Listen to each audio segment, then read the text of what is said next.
नमस्कार। देश और दुनिया की तमाम फटाफट खबरों में आपका स्वागत है। खबरों के लिए आपसे निवेदन की यदि आपने हमारे चैनल को सब्सक्राइब नहीं किया है तो कृपया करके आपके अपने चैनल को सब्सक्राइब कर लें। आप सब्सक्राइब करते हैं तो हमें हिम्मत होती है सही और सच्ची खबरें आप तक पहुंचाने की। वरना मीडिया में किस तरह की खबरें आपको दिखाई जा रही है यह आप भली भांति जानते हैं।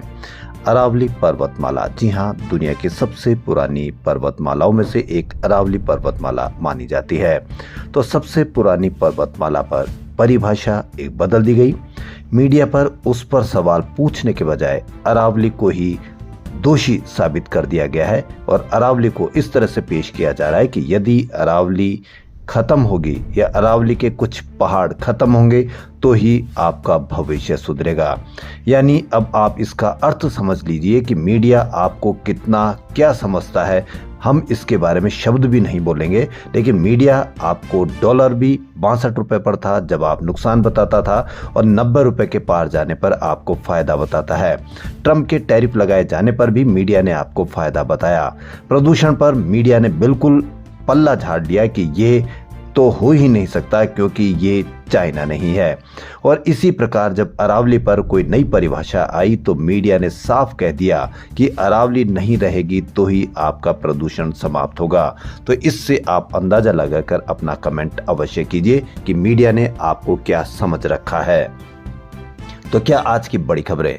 सोशल मीडिया पर सेव अरावली आंदोलन ट्रेंड कर रहा है। सुप्रीम कोर्ट के अरावली पर्वत को लेकर स्वीकार की गई पर्यावरण मंत्रालय की सिफारिश के बाद आम लोग और पर्यावरण प्रेमियों में नाराजगी देखी जा रही है, लेकिन इसकी कहीं पर भी कोई खबर नहीं, कहीं कोई चर्चा नहीं।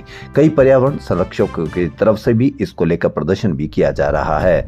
पर्यावरण कार्यकर्ताओं ने गुरुग्राम, राजस्थान और उदयपुर की अरावली पहाड़ियों की ऊंचाई के आधार पर की गई नई परिभाषा पर नाराजगी जाहिर की।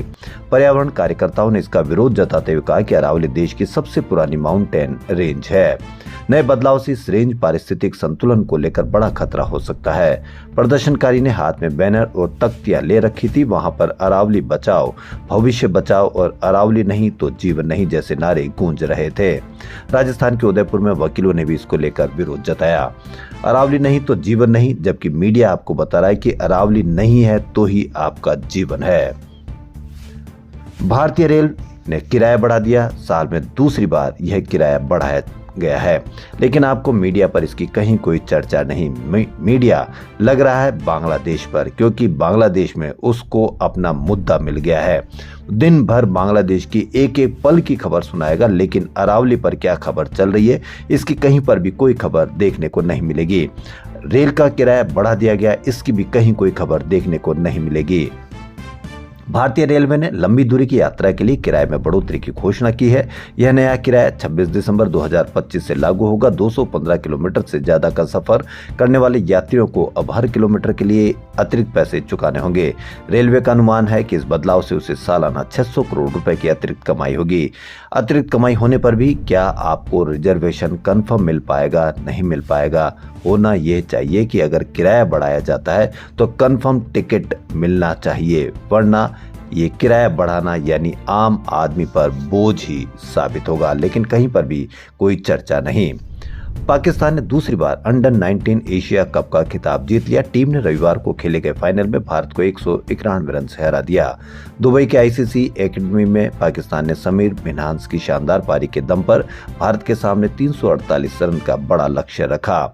जवाब में भारतीय टीम 26.1 ओवर में 159 रन बनाकर ऑल आउट हो गई। ओपनर वैभव सूर्यवंशी मात्र 26 रन ही बना सके। दीपेश देवेंद्र ने सबसे ज्यादा 36 रन बनाए। हार जीत चलती रहती है, इसलिए कहीं भी कोई जीते कोई हारे इस पर कोई खबर नहीं होनी चाहिए और नहीं इस पर ट्रोलिंग की जानी चाहिए। एक समय था जब भारतीय टीम यदि हारती थी तो ट्रोलिंग करना शुरू कर देते थे और बड़ी शर्मनाक ट्रोलिंग किया करते थे। केंद्रीय जांच ब्यूरो ने शनिवार को रक्षा मंत्रालय में पोस्टेड आर्मी ऑफिसर को रिश्वतखोरी के आरोप में गिरफ्तार किया। उत्पादन विभाग में तैनात लेफ्टिनेंट कर्नल दीपक कुमार शर्मा पर बेंगलुरु की एक कंपनी ने 3 लाख रुपए की रिश्वत का आरोप लगाया। सीबीआई ने शर्मा के घर से 2.36 करोड़ रुपए भी जब्त किए। आपने इसकी कितनी बड़ी चर्चा देखी, कितनी बड़ी खबर देखी। सीबीआई ने शर्मा की पत्नी कर्नल काजल बाली के खिलाफ भी मामला दर्ज कराया। तलाशी के दौरान काजल के घर से 10 लाख रुपए बरामद किए। आपने इसकी कहीं कोई चर्चा देखी? बांग्लादेश की ही खबर। दिखाई जाती है या इनकी भी कहीं कोई खबर दिखाई जाती है। तमिलनाडु के डिप्टी सीएम उदयनिधि स्टालिन ने नागौर के कार्यक्रम में केंद्र सरकार पर हिंदी थोपने का आरोप लगाया। उन्होंने कहा कि तमिलनाडु में पॉलिसी लागू नहीं की, इसलिए शिक्षा निधि के 2000 करोड़ रुपए रोके जा रहे हैं। आप चाहे 10,000 करोड़ रुपए फ्री में दे दे, लेकिन तमिलनाडु पर हिंदी थोपने की इजाजत नहीं मिलेगी। उदयनिधि स्टालिन ने ये बातें डॉक्टर जयललिता फिशरीज यूनिवर्सिटीज में आयोजित एक कार्यक्रम में कही। ट्राई लैंग्वेज पॉलिसी को लेकर साउथ के राज्यों और केंद्र सरकार के बीच लंबे समय से विवाद बना हुआ है। 2020 में न्यू एजुकेशन पॉलिसी लागू होने के बाद विवाद और बढ़ गया है।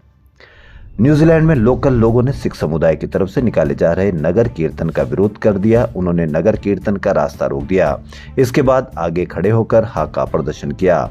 इस दौरान प्रदर्शनकारियों ने this is New Zealand not India, यानी यह न्यूजीलैंड है, भारत नहीं, और न्यूजीलैंड को न्यूजीलैंड ही रहने दो, ये हमारी जमीन है, यही हमारा स्टैंड है के बैनर लगाए। यह प्रदर्शन शनिवार को हुआ। तेलंगाना के मुख्यमंत्री रेवंत रेड्डी ने किसी भी धर्म का अपमान करने वालों को सजा देने के लिए एक नया कानून लाने की बात कही है। क्या आप इस पर सहमत है? नहीं है, लेकिन उसका विरोध किया जा रहा है भाजपा नेताओं के द्वारा, क्योंकि नया कानून यदि किसी भी धर्म का अपमान किया जाता है तो इसमें विरोध करने की बात कहां से आ गई। उन्होंने कहा कि कांग्रेस के नेतृत्व वाली राज्य सरकार मौजूदा कानून में बदलाव करने की योजना बना रही है ताकि किसी भी धर्म का अपमान करने वालों को कड़ी सजा मिल सके, क्योंकि दिन भर मीडिया किसी न किसी धर्म का इस तरह से अपमान करता है कि आपके मन में एक कटुता पैदा हो। इसलिए ये धर्म के विरुद्ध या धर्म का अपमान करने वालों को कड़ी सजा मिलनी ही चाहिए। सीएम रेड्डी ने कहा कि धार्मिक नफरत से निपटने और दूसरे धर्मों का अपमान करने वालों को सजा देने के लिए ये कानून विधानसभा के आने वाले बजट सत्र में पेश किया जाएगा। हैदराबाद में सरकार की ओर से आयोजित एक क्रिसमस कार्यक्रम को संबोधित करते हुए सीएम ने इस बात पर दिया कि अल्पसंख्यकों को सभी कल्याणकारी योजनाओं का लाभ मिलना चाहिए। उन्होंने यह भी कहा कि ईसाइयों और मुसलमानों के लिए कब्रिस्तान से जुड़े लंबित मुद्दों को जल्द ही हल किया जाएगा। मीडिया आपको यह नहीं दिखाएगा कि धर्म का अपमान करने पर सजा मिलना उचित है, लेकिन मीडिया ये दिखाएगा कि अल्पसंख्यकों को सभी कल्याणकारी योजनाओं का लाभ मिलना चाहिए, ये कहा है तेलंगाना के मुख्यमंत्री ने। तो देश और दुनिया की तमाम फटाफट खबरों में फिलहाल इतना ही। धन्यवाद।